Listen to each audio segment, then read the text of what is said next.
What up mga solid subscribers, no? So ayun guys, meron tayong mga papanood ng mga updates po guys, no? And then meron din tayong mga nakita mga videos po at mga clips, no?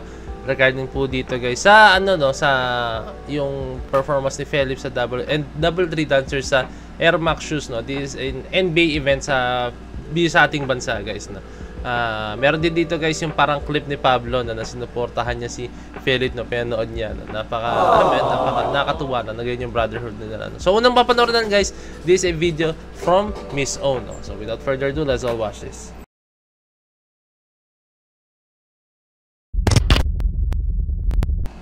Alright, let's go. Hindi ko alam, pero parang nagloko yata yun, hindi ko alam kung humaba yung intro ko or what, hindi ko kasi nakita, pasensya na kung mahaba man yung intro ko na sobrang tagal ng block.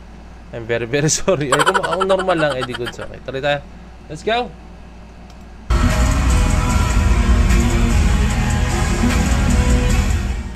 International big brand Nike sends Felip and W3 dancers Air Max shoes for the NBA Philippines event.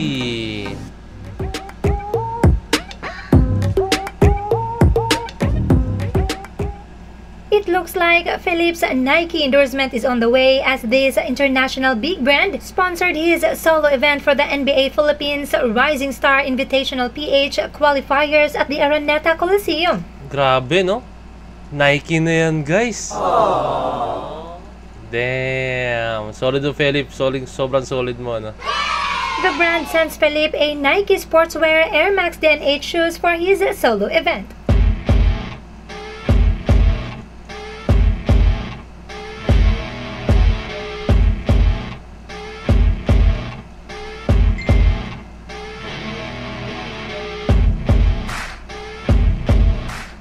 And not only that, as Nike also sponsored shoes for the W3 dancers.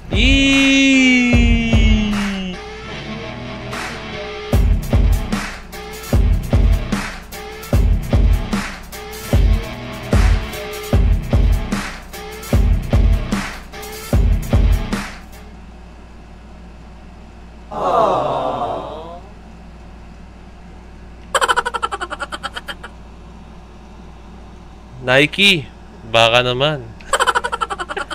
Grabe guys.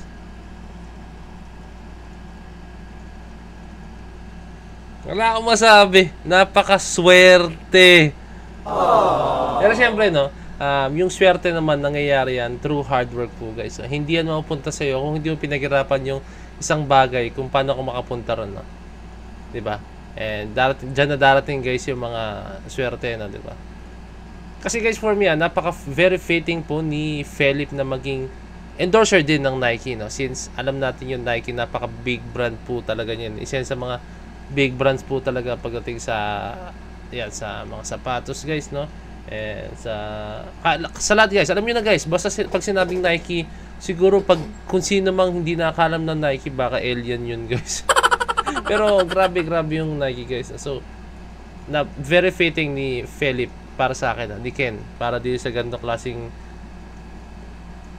endorsement ng Nike, no?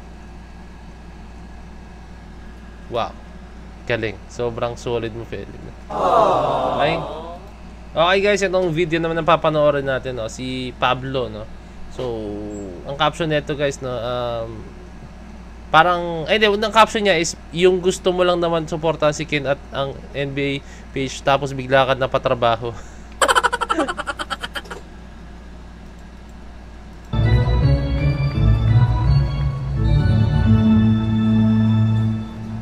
Ulitin natin.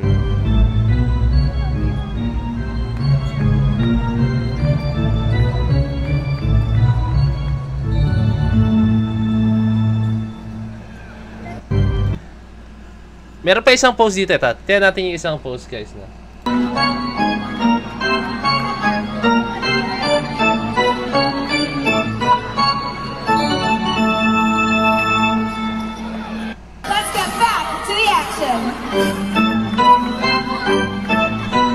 Hindi ito meron ako nakitang isang post guys, na mukhang may, hindi ko na makita hindi ko na save siya. Mukhang meron na namang nilulutong mukhang makakagawa naman si Pablo ng album, no? or ng bagong kanta, no? Kasi nga, parang from the looks of it, yung hindi ko matandaan kung video yun or picture, guys, no? Na nag-iisip siya ng steps or ng music, no? Habang pinapatugtog yung kung ano-ano man, no? So, I mean, yung ibang, kung ano man music, no? Regarding sa basketball, no? Hindi ko matandaan ng music ng sa basketball yan, no? Ito rin yata, no? And, usually, guys, I think i-relate ko yung sarili ko as a choreographer, no, sa isang composer, no, which is si Pablo. Kasi meron siyang similarities, no. Ganito yan. Alam niyo yung kanta syempre ni Pablo na EDSA, di ba? So, kung ano yung nararanasan mo, kung ano yung feel mo, kung ano yung vibe na nararanasan mo nung araw na yon,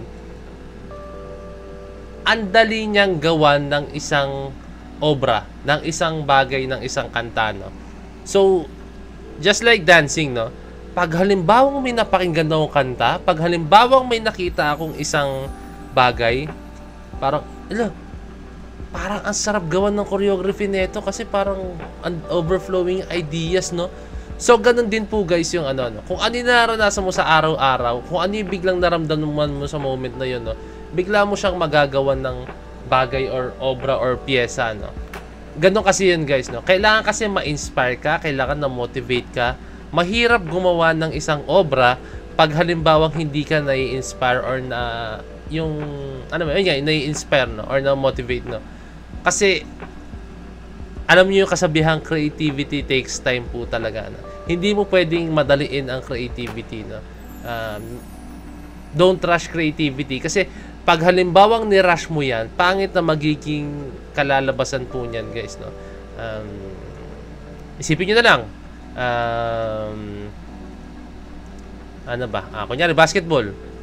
Di ba usually, pag tumitiras na, sa mga nag-basketball, I think makakadali kayo.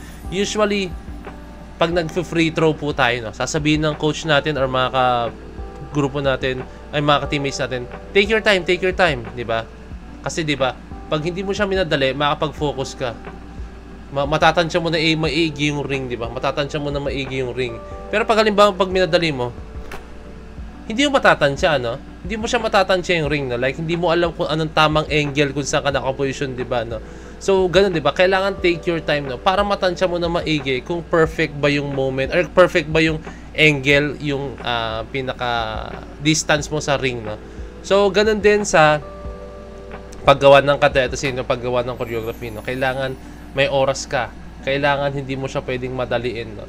Pero alam natin, guys, may mga time na ganun, no? Na mamadali mo siya kahit anong mangyari, no? Kunyari, may deadline ka talaga, no? Pero for me, mas mabuti talaga pag meron kang enough time na gawin yung isang bagay na yun, no? So, ayun lang, in-explain ko lang sa inyo kasi hindi madali yung ginagawa ni Pablo ng SB19, no? Siyempre kay Pablo, no?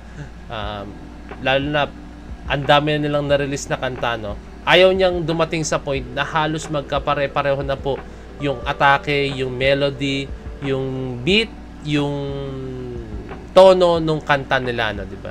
So, ang hirap niyan, guys. Yung dapat iiba-ibahin mo yung atake ng kanta niyo, no? So, mahirap yan for me. Isa sa pinakamahirap yan. Actually, hindi siya isa sa pinakamahirap. Mahirap po talaga.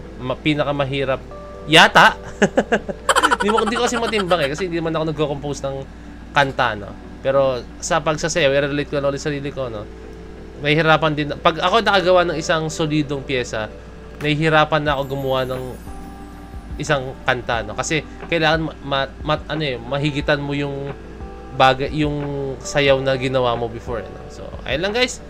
Kaya sobrang saludo talaga ako kay Pinuno. Yun lang. Maraming salamat sa panonood na video, no? So, DC Point signing out. Nike, baka naman. Peace, let's G.